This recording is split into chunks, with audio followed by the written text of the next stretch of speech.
Hi friends, it's Courtney and welcome back to the Bibliostyle.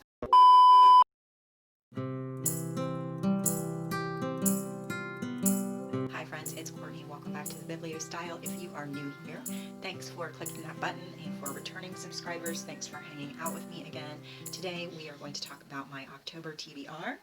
I have a lot of book chaos going on around me when there are so many things that I want to read, and I obviously don't have time to read everything, so we will see what I get to. I have really been enjoying thrillers lately, and kind of thrillers, mysteries, that whole thing, so we're going to sail into October on that wave, and with that, let's dive in. So I think I do have some more kinds of like traditional thrillers. He Started It by Samantha Downing. I'm not exactly sure what this is about, um, but I read My Lovely Wife, I think, in August from this same author, and I really, really enjoyed it. So when I saw that this was available at my library, I went ahead and requested it. It looks like there are three main characters. It looks like they are cousins. So it says their wealthy grandfather dies and leaves a cryptic final message in his wake. Their siblings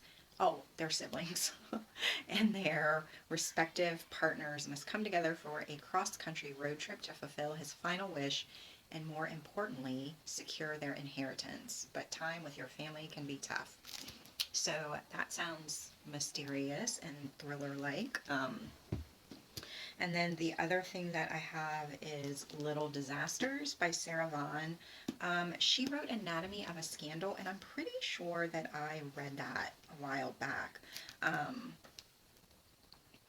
But anyway, it seems to be about stay-at-home moms, secrets, things aren't what they seem, so maybe a little like Big Little Lies or something like that, but I also picked that up and hope to get to it. And the next thing that I picked up is The Silence of the Bones. I can't remember what this is about exactly because I requested it a while ago. It is YA, but I think it's sort of mystery thriller. There seems to be a young girl, and well, not young, she's 16, but she's tasked with assisting a well-respected young inspector with the politically charged investigation into the murder of a noble woman. As they delve deeper into the dead woman's secret, she forms an unlikely bond of friendship with the inspector, but her loyalty is tested when he becomes the prime suspect, and she may be the only one capable of discovering what truly happened on the night of the murder. So that sounds good.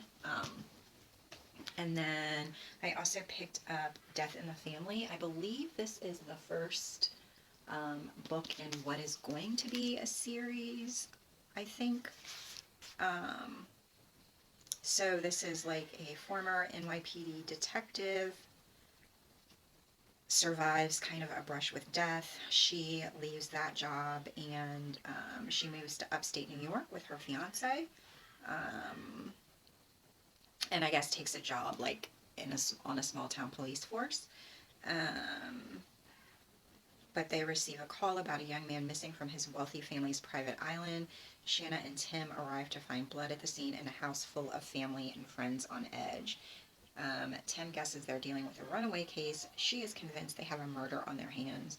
As the gale intensifies outside, she starts conducting interviews and discovers the family and their guests are crawling with dark and dangerous secrets. So this is like a locked room mystery. They're on an island, there's a storm, there's a house full of wealthy suspects. So that sounds good. And then so I was influenced by BookTube and jumped on the Riley Sager bandwagon. So I have two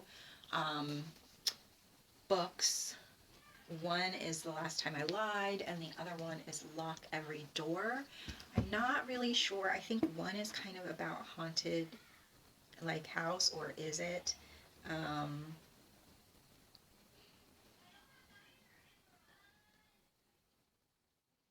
Yeah, so I don't know like much about the writing of Riley Sager. I know that these This author is fairly popular on BookTube, so that's interesting. Riley Sager is the pseudonym of the author who lives in Princeton, New Jersey. I did not know that. So, yeah, I have 2 of these to read. One I had to get in large print because that's all that was available. My other influence by BookTube picks are by Rory Power, Wilder Girls, and Burn Our Bodies Down. I believe this was released last year. And I think that I attempted to read it, but I couldn't. No, I think I attempted to listen to the audiobook and I couldn't really get into it. So they had the copy available at the library and I picked it up. I also picked up the newest release by the same author, Burn Our Bodies Down. So I have both of those, and then I also picked up The Year of the Witching. So this is, I think, more towards horror. I'm hoping it's not like super, like, I don't want to say violent because it's mystery thrill. Like, I don't like the gotcha, like, jump out at you Stephen King kind of horror. I did read Mexican Gothic in August, I think, and I really, really liked it, and that is, it has been categorized as horror. So maybe I do like more horror, and I hope this will be more kind of spooky versus outright scary. That's not really my jam, but and I believe this is like a historical fiction, and there's witches and things going on in the village. So, yeah, I'm going to try to give this a read and see what happens. And then the last thing I picked was Jacoby, and I can't remember how I got this book on my radar. I think it was one of those. I was looking something up and it said, oh, if you're, maybe it was on Goodreads.